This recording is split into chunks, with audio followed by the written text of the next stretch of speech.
Hey, welcome to the podcast. I am your host, Jordan Ramirez. With all the news that has been coming up lately about the upcoming 2024 election, I thought that instead of going through one topic from my monologue, that I would go through some of the news stories in quick succession. Here we go.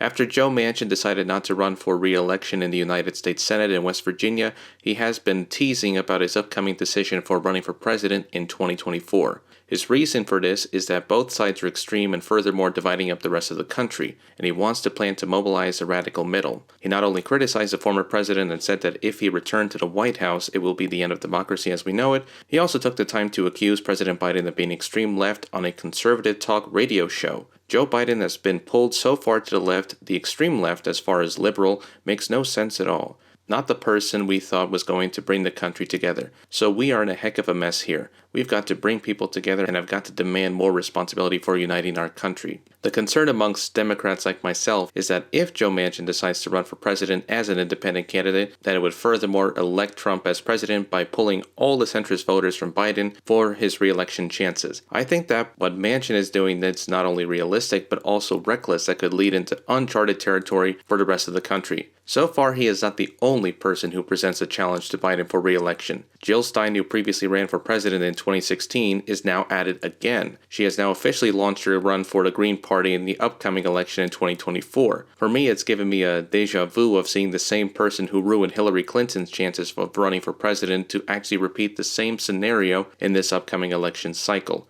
Her return to the campaign is her accusation of President Biden for aiding and abetting Israeli war crimes in Gaza. Cornel West, a well-known scholar and progressive activist, is also running for the third party as an independent. He previously was running as a member of the Green Party. One of the major concerns for Cornel West's run is that he would definitely siphon the progressive voters who previously voted for Biden in the last election, who are now disappointed with some of his recent decision-making. Robert F. Kennedy Jr., who was previously running to challenge President Biden in the Democratic primary, is now switching to run as an independent. Kennedy is also known as a conspiracy theorist when it comes to vaccines during the COVID-19 pandemic, and has been critical of the U.S. funding for Ukraine in the war against Russia. So far, according to a CNN report, he has polled higher and is pulling the support away from the two frontrunners for next year's presidential election. The other candidates vying for the Democratic presidential nomination for the Democratic primary are Marianne Williamson, Dean Phillips, and Cenk Uygur. Dean Phillips was previously a U.S. representative from Minnesota who stepped down to challenge President Biden, whom he said has done a spectacular job, but that it is time for the torch to be passed to a new generation of American leaders. When it comes to what type of policy that he would offer for the Democratic nomination, it's pretty much not different from President Biden. His bid for the nomination is nothing more than a long shot that only heightens the discontent amongst the Democratic crowd. His entry in the race has done little to change the calculations for the upcoming 2024 presidential election. Marianne Williamson, a self-help guru who launched her campaign in March, believes that the only way to defeat the GOP frontrunner is to harness love for political purposes. According to the BBC, her policy platform vying for the 2024 Democratic Party nomination would back universal government-run health care, free childcare, at least $1 trillion in slavery reparations to Black Americans, and a federal agency called the Department of Peace. While she has been a presence to engage with young voters through TikTok, her campaign barely made a blip in the polls. Finally, Cenk Uygur, a political commentator for the Young Turks internet talk show, announced his run for the Democratic Party nomination back in October. Known for his outspoken, populist persona with controversial viewpoints, his bid for getting to the White House faces one caveat. He was born in Turkey, which would make him ineligible to run for office. Uygur is currently planning legal action against the wording in which he claims naturalized U.S. citizens like him are treated as second-class citizens. My only response for those who are thinking about voting for these alternative options for the upcoming election is that it is okay to vote for a third-party candidate if you are frustrated with these options, but right now is not the time to vote for a third-party candidate or an alternative. Democracy right now is fragile, and if one votes for a third-party candidate, it would only elect the former president to the White House and turn the United States into an autocracy. Univision is facing growing backlash after its infamous interview with the former president. The former president of Univision, Joaquin Blaya, said on Rachel Maddow Tonight on MSNBC, "It was not an interview as we understand it in the United States. It was basically a 1-hour propaganda open space for President Trump to say whatever he wanted to say. This was after a Washington Post article revealed that Univision canceled ads bought by President Biden's campaign along with the interview. The move by Univision has led to criticisms within the Latino community, including John Leguizamo, for a boycott. Blaya also criticized the standard ethics in an interview with the Washington Post, saying, "What I saw there was batting practice, someone dropping balls for him to hit out of the park. I think it was an embarrassment." The Congressional Hispanic Caucus on Monday this week asked for a meeting with the CEO of Televisa Univision, Wade Davis, raising concerns that the network would lack preventing the spread of mis- and disinformation in Latino communities. My response only to this is, come on. I thought that we were better than this. Didn't we learn from the last election that was covered when executives thought that it was a great idea to cover the former president as a way to boost ratings only to see it backfire in front of our eyes? And finally, some good news that I thought I would share with you today. The FCC announced that it will vote on a proposal next month to eliminate early termination fees from TV cable companies. This new rule from the FCC of eliminating early termination fees will benefit the video streaming business. FCC Chairwoman Jessica Rosen-Worcel said in a statement on Tuesday, "When companies charge customers early termination fees, it limits their freedom to choose the service they want. In an increasingly competitive media market, we should make it easier for Americans to use their purchasing power to promote innovation and expand competition within the industry." If this rule passes, this proposal from the FCC would erode an age-old practice of revenue for the main TV, cable, and satellite companies that are already losing millions of subscribers to streaming services. For all that it is worth, I will say that this is the best feel-good story that I think I should end on. So, without further ado, today's film review is Tokyo Drifter from 1966, followed by my segment, Allow Me to Explain. And now, as they say, on with the show.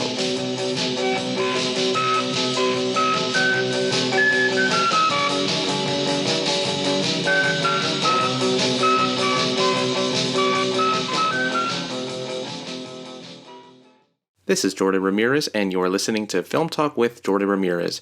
And now, here is my latest film review. My film review for this episode is Tokyo Drifter, released in 1966, directed by Seijun Suzuki, starring Tetsuya Watari, Cheiko Matsubara, Tamio Kawaji, and Hideaki Natani. The synopsis revolves around Tetsu, played by Tetsuya Watari, a former member of Kurata's Yakuza gang. Once the gang is disbanded, he decides to live a life outside of organized crime. However, the rival gang leaders have other plans. Otsuka, the owner of a go-go dance place, sends his top assassin Tatsu, played by Tamio Kawaji, to kill him. It's a film filled with action and humor. What do I think of this film?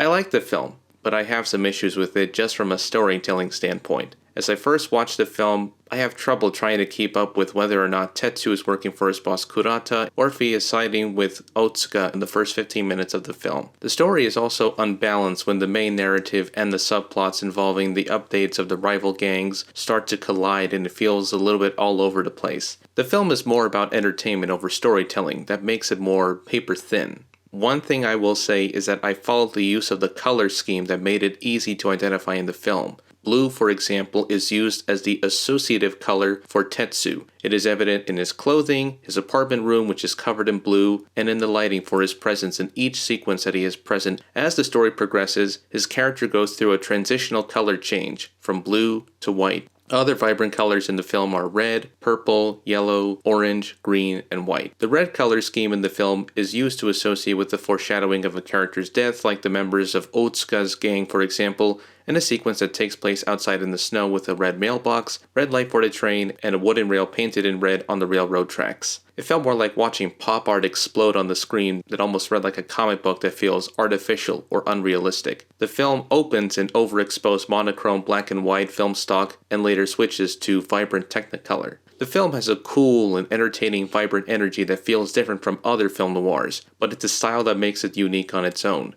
The film has a cool and entertaining, vibrant energy that feels different from other film noirs, but it's a style that makes it unique on its own. Suzuki's creative energy and ideas when working on a film with a meagerly low budget is one of the reasons why this film stands out during the period of the Japanese New Wave movement. To further explain more about the color theory, the sets in the film with the use of its vibrant colors that are lit in the background, or the use of having a primary color shift to a different color for the action of the story, is more of a creative decision for the tonal shift. One example of this technique takes place at Otsuka's Go-Go Dance Club.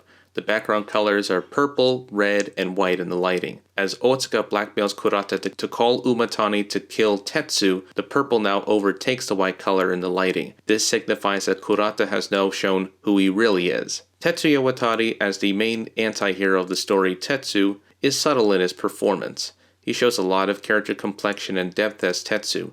At first, he was a member of the Yakuza before its dissolution and now wants to stay out of the organized crime altogether. But his acting overall does somewhat feel stiff and emotionless. Then there is the presence of the theme song Tokyo Drifter, first sung in the film by Cheiko Matsubara as Chiharu, who sings at a nightclub bar, and is later performed in the film by Tetsuya Watari. It felt more like an extended music video with the character singing the song with its vibrant colors backlit on the sets. It also feels surreal to have a pop song in a film noir of this period. But it's a perfectly interesting creative choice as it comments on its main anti-hero of the story, who would later become a Tokyo Drifter. Seijun Suzuki was given the script that was written by Yasunori Kawauchi, so he read it and thought that it would be a pop song film. The heads of Nikkatsu Films wanted Suzuki to tone down his visual style that was offbeat and unconventional for years, and they believed that this film would get better results by limiting the production budget. It ended up working in favor of Suzuki and his art director Takeo Kimura.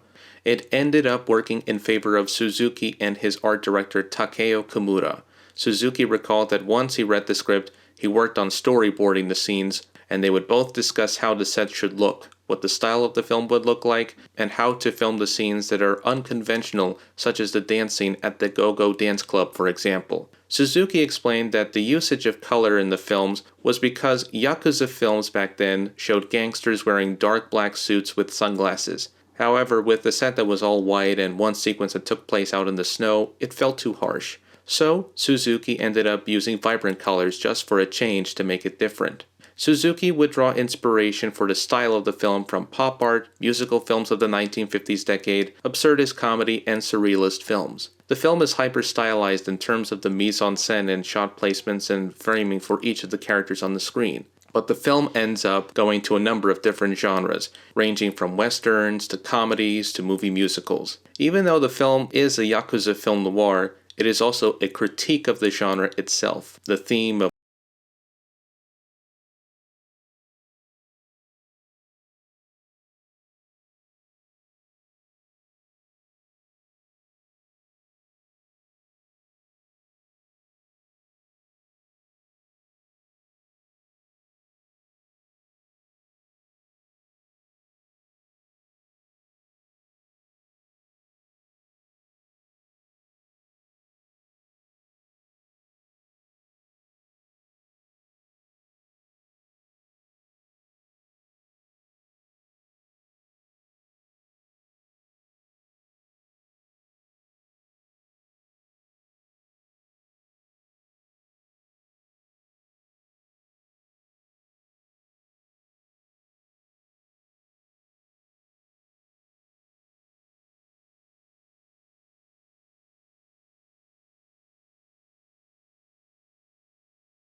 to the hypnotic pop art lighting and camera angles by cinematographer Shigeyoshi Mine, and the brilliant production design by Takeo Kimura. The performance is led by Tetsuya Watari, along with Cheiko Matsubara, Tamio Kawaji, Hideaki Natani, Ryuji Kita, Eiji Go, and many others with their brilliant characterizations that makes it a joyous film to watch. Seijun Suzuki's film may have been regarded as trashy and impossible to follow in its original theatrical release. Now it's regarded as one of Suzuki's greatest surreal, absurdist Yakuza film of the 1960s decade that represented the Japanese New Wave movement that will never be replicated again.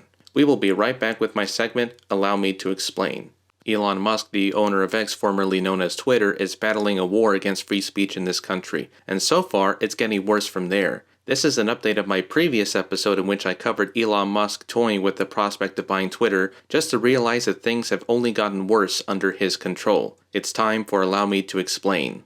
It's chilling to think that two state attorneys general from Missouri and Texas are now going after Media Matters just because they told the truth about this one man's descent into the fringes when it comes to conspiracy theories and racist rhetoric that has been amplified by Elon Musk on this platform. So it all started when Media Matters put out an analytical report of the major corporate brands that were right next to neo-Nazi and white supremacist content just after Elon Musk promoted a dangerous anti-Semitic conspiracy theory from an anonymous user on the platform. Some of the major brands include Apple, Bravo, Oracle, Xfinity, and IBM next to these posts on X. After the analytical report was published on their website, the first company to suspend its advertisements on this platform was IBM on November 16th. The company explained their reasoning for pulling their ads from the platform by saying IBM has zero tolerance for hate speech and discrimination.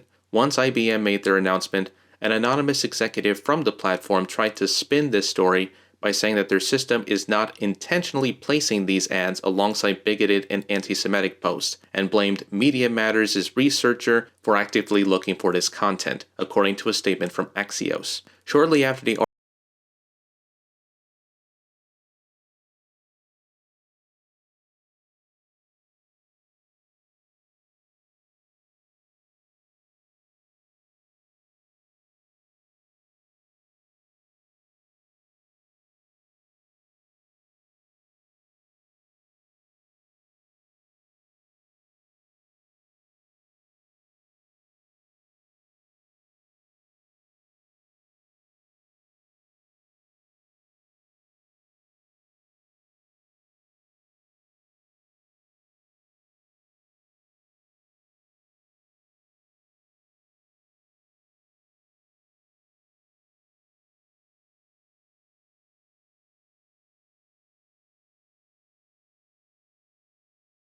his critics. After Musk made the threat to the nonprofit organization, Angelo Carusone, president of Media Matters, released a written responding statement. Far from the free speech advocate he claims to be, Musk is a bully who threatens meritless lawsuits in an attempt to silence reporting that he even confirmed is accurate. Musk admitted the ads at issue ran alongside the pro-Nazi content we identified. If he does sue us, we will win. On Monday, X filed their lawsuit at the U.S. District Court for the Northern District of Texas. This comes after Stephen Miller on the platform suggested that a Republican state attorney general pursue criminal charges against the organization, prompting Missouri Attorney General Andrew Bailey to chime in on the platform to state that his office is looking to investigate the organization as a means of intimidation. The Attorney General from Texas, Ken Paxton, posted on the platform that his office is looking to investigate Media Matters to determine whether Media Matters' study of content on X might constitute potential fraudulent activity under Texas law. While the lawsuit is a means of intimidation and bullying to critics that fascists and authoritarians don't like, this is more of a preview of what happens should the former president be back into the White House and use the power of his office to silence his own critics as a way to run investigative journalists out of business and to chill free speech. One legal expert who discussed the lawsuit on CNN believed that the whole lawsuit itself could backfire. Ted Botros, a First Amendment attorney, told the network, "This lawsuit is riddled with legal flaws, and it is highly ironic that a platform that touts itself as a beacon of free speech would file a bogus case like this that flatly contradicts basic First Amendment principles and targets free speech by a critic. And in some ways, it's a dream come true for the people at Media Matters because it could allow them to use the litigation discovery process to force X to divulge all sorts of embarrassing, damaging private information that it would much rather keep secret." Well, whatever the outcome of it may be, it is not the end of the story. It is rather the beginning. I will be the first to admit that I took my leave of Twitter, now X, a year ago. Now I am proud to say that I have my own Threads account at Jordan Ramirez 268, same as my account on Instagram, where you can reach me as an affront of X. So what can we do as citizens?